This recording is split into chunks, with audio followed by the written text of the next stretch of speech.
Dr. Tracey Wilen is a prominent thought leader on the impact of technology on society, work, and careers. She's been a scholar at Stanford University and has held leadership positions at Apple, HP, Cisco, and the Apollo Group. Dr. Wilen has authored 11 books, including Women Lead, Career Perspectives from Workplace Leaders, and her newest book, Employed for Life, 21st Century Career Trends. There's a change that is happening in America right now. Instead of trying to block your view from it, why not participate? Together we can change the world. You and I, we can do it all. We are unplugged and totally uncut with Dr. Tracey Wilen. One of the things that I have tried to do as a broadcaster and or leader that goes to the college and the universities is really to promote equality. And that so many people, especially when it comes to the broadcasting side, there's a lot of women that need to be in broadcasting, but you know how this industry is. And it's so male-driven, and then everybody goes, well, it's the real world. And I'm going, maybe I need to take a look at the real world. And then here you are, and you're saying almost the same exact thing. Well, it's been going on for a long time. I mean, it's no secret. I think, now it's just becoming more transparent. So, yeah, there's more options. What do we want to do about that? Because it really is an age where, it's one of those things so many times that it reminds me so much of 1968, where we had to make a change in this country. And we have got to make that change again for so many different levels. And the first step is we've got to make it equal for women.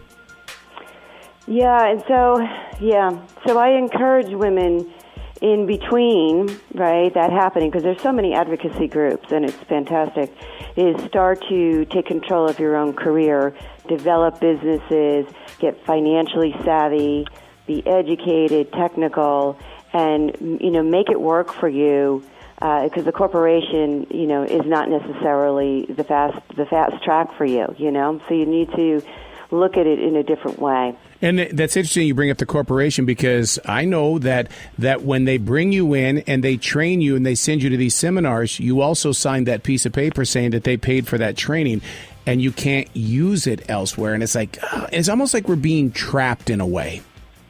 Yeah. Well, here's how I look at it. You're living to 100, right? That should just shine a different light on everything, which means you're probably going to have to work until you're 80. Right? So that's 50, 60 years. You're going to outlive companies. You're going to outlive managers. You're going to outlive a lot of these things. So rather than, putting it on the company to take care of you, is you sit back and say, okay, how am I going to make the most of these 80 years? How am I going to do the things that I want to do, achieve the things I want in life, be financially astute, make sure I can retire or not retire if I don't want to.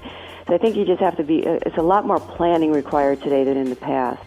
Planning in the way of that people have got to get their minds off from being that women are just school teachers, women are only the ones that are at the checkout counter at the grocery store, that it is time. The opportunity is there for you to become that leader. My own daughter graduated from UCLA, and her challenges from graduation to the present, she hasn't stopped at any walls, but my God, there have been a lot of people trying to get in her way. Yeah, and good for her, because she is probably a very strong leader. Don't underestimate women's success, because women-owned firms are growing 1.5 times the national average. So women are figuring out a path. So if it's not going to work in a shop where I'm not running the shop, I better start running my shop so I can call the shots. And that's where I see a big shift is, okay, the organization is going to work for me because there's all these roadblocks. Get smart enough to go out and start your own thing or be self-employed in some aspect. Not just startups. It's also about franchising. It's also about consulting. It's also, there's a lot of avenues that women can go today that didn't exist in the past. But one of the roadblocks, though, is teach me how to do that, but do it at a level to where I can afford it, because I'm not making that much money. Yes, so this is where getting financial savvy is very important. If you read about the people who make a lot of money, it's usually not from working in a company. It might be through the stock options and making a really good choice in a company for a while, or, maybe some incentive like quotas that, like salespeople. But a lot of people make it in real estate, they make it in stocks, they make it in bonds, they make it in side opportunities that are lucrative. And so I encourage women to look at all of that. Just don't depend on the salary. start looking for all the other avenues of revenue that you can do. Do you think that it's just that women today don't have the proper coaches? And the reason why I bring that up is because when they come into this studio and we do have the one-on-one talks, and it's not about radio and it's not about sales, and that we are human to human, I can see the optimism, but at the same time, I can also feel the fear, because it's almost like they have to wear their hearts on their sleeve. And I go, don't do that. Don't wear your feelings on your... Be strong. Yeah, so you're bringing up 2 points. So one is, historically, women just haven't been groomed the same way that, daughters haven't been groomed the same way that sons have been groomed for the workforce. And that is definitely changing, because we have single parents, we have both parents in working, we have many different configurations in the family. So you'll see that each generation is much more confident, which is the second point, than the generations before them. There's more role models for women who see, their mothers are working, their grandmothers are working, their aunts are working. And so I think it's just that's more of a progression from Leave It to Beaver to The Good Wife, or Madam Secretary. Even the shows are shifting the roles of women dramatically. I was going to bring up Two Broke Girls and Moms. Both of those shows expose a softer side to women, but at the same time, they can win wars. Yeah, well, the ones that we talk about is Veep, House of Cards, Madam Secretary, The Good Wife, all the shows where you're seeing women in different kinds of roles: President of the United States, Vice President, ambassadors, and Secretary of State. So whatever the show is at least there's a transition and a migration of women's roles. Finally, it's been a long time for that one, too. You say that this is the year that women pursue promotions. Is that your way of saying, stop complaining, let's get the job done? Yes, and I'll tell you why. Because the trend is your friend, right? So there's a lot of press now about diversity in the workplace. Google did a big study showing the inequities in their own workforce, and that forced 9 other companies to take a look and expose and become transparent.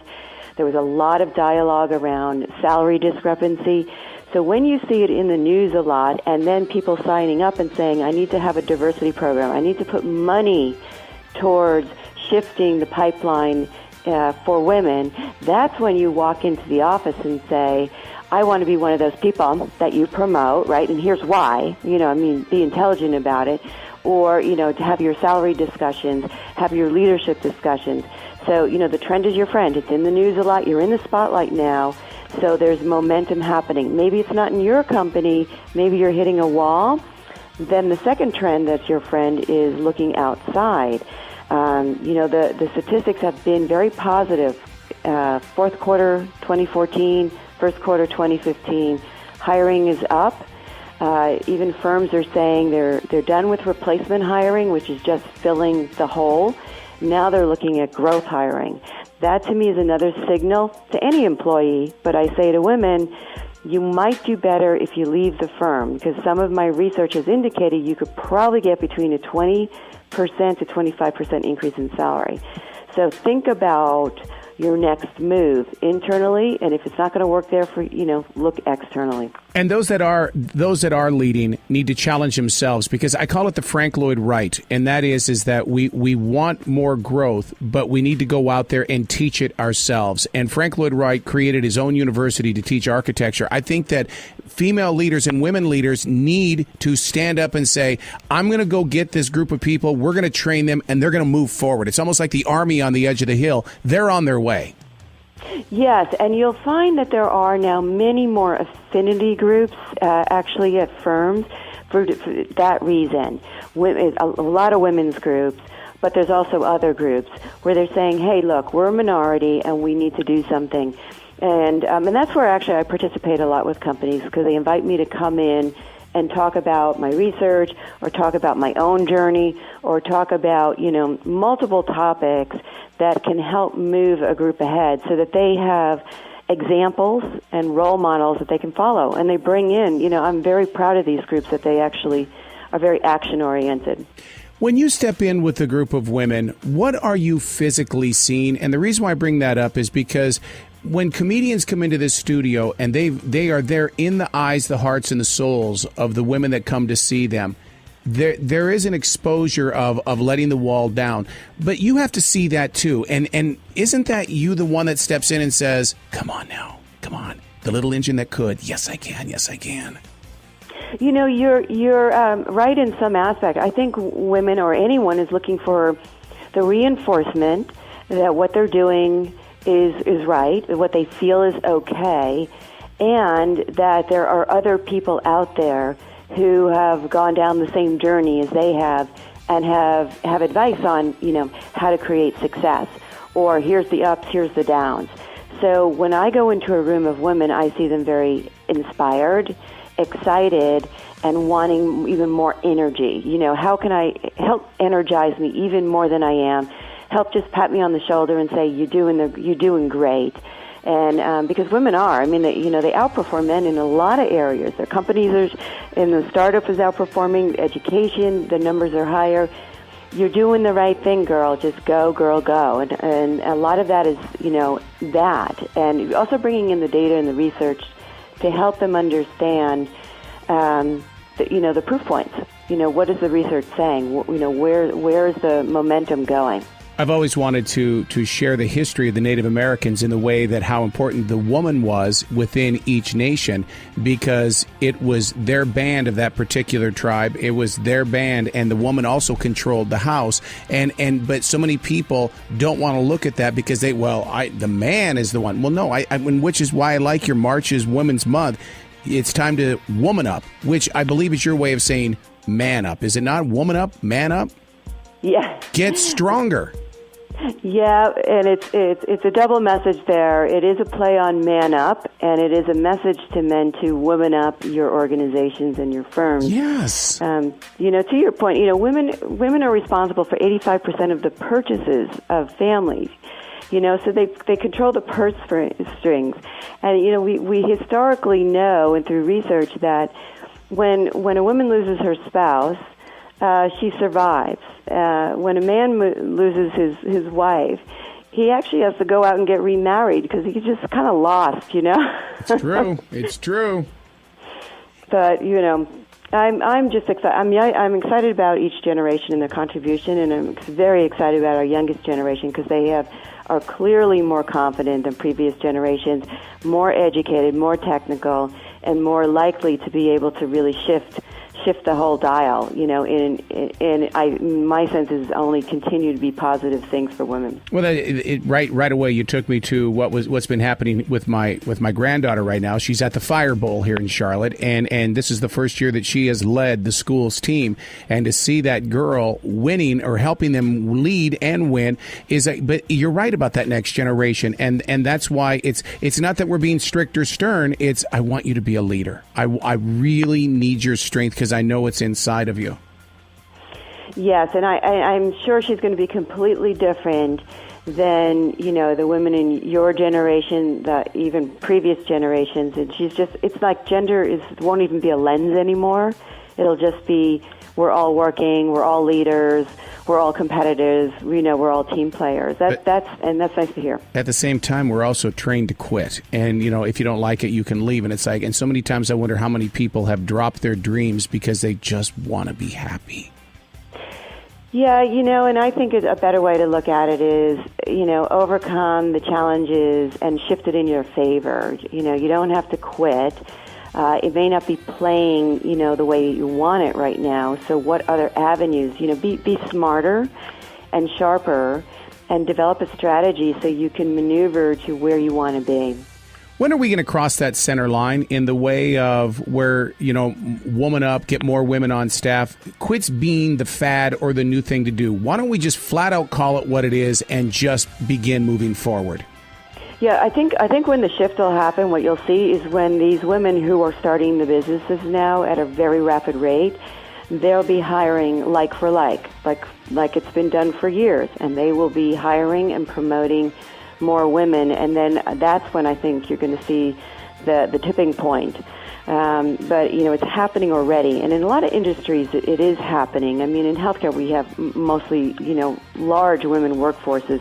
Maybe they're not at the top yet, but they are making movements there.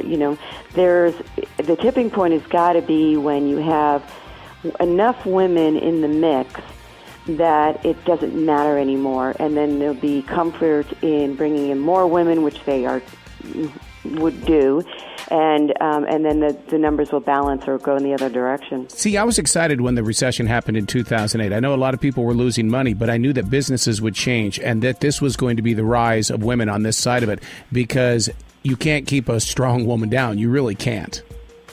No, you can't. And I think women in particular, in my research, have always said that because of, their responsibilities to the family, because of, whether it's as a mom or as a sibling, because of their responsibilities, they have a lot more wherewithal to keep figuring it out and, overcoming the obstacles, and because they have to make sure that there's money and food on the table and clothes on the kids and support systems. So women feel that they're much more enabled to move into modern-day leadership positions and get around some of these things like recessions. But the thing I keep seeing, though, Tracey, is that the women get stronger at work. They go home, the husband's going, what's gotten into you? You're changing on me. All of a sudden, she's now a single mom, and it's almost like starting all over again. I mean, I totally get equal pay, equal insurance, but we also have to have guys at home, equal treatment to your wife at home. Yeah, so, there's an interesting trend out west where, and a lot of it, I think, is to do, quite frankly, to the cost of living, is both parents are working. It's very hard, actually, to find a non-working spouse. And if you do, and you have children, the spouse who makes the more money is the one who continues to work. And in a lot of cases out here, it is the wife, not the husband. So there are groups out here of at-home dads. And in a lot of cases, also, parents have made choices. In my research for Women Lead, professional couples have said, we want kids, we want someone to stay home. Who hates their job more? Or, who wants to be home with the kids more? And, interesting enough, in a lot of cases, the men said, I actually do want to do that. I want that experience. I saw what it was like to grow up, not with my father not having that experience. So I think it is shifting. It might be in pockets or different industries or for different reasons, but I do see it shifting. Well, I wish it would come more in this direction, because broadcasting, I mean, we're starting to see it in sports events and stuff like that, but it's still the girl on the field. It's still the girl in the locker room. And I wish that people would start respecting women more as broadcasters, because the communication is there, and it needs to have that humanism about broadcasting. Another thing that comes up a lot is that especially nowadays, there's a lot of different, you always hear about bullying in schools. Well, bullying is also happening at work. There's got to be stronger laws, because if people have been beaten down, we got to get them to come back up. And there's got to be a place that women can go where they can say, I have this boss. Because the strangest thing is that the labor board's going to say, you got a choice, go to work or don't go to work. And that's just not fair to women. Yeah, we're having a couple of interesting cases out west. Silicon Valley is historically known to be very masculine, and sexual harassment does happen. And it's interesting, I call sexual harassment adult bullying. Yes. And women are now bringing it to court in a very big way. And it's interesting how many cases are now coming forward, because they're fed up. And, these are lucrative positions out here. And so I think it is happening, and you need more of it. And as each woman steps up, you're finding that there's more women who are stepping up and saying, you know what, that's happening to me, and she's making a difference. She's throwing the book at it, and so am I. Now, there are protections for sexual harassment. There's the Equal Opportunities EEOC, so you have paths. But sometimes, you just need to see it play out in the news like it is out here. Which I think has got to be a reason for this not to just be the month of March, but it needs to be every day that we help bring up the strength of women. Yes, I agree. I couldn't have said it better.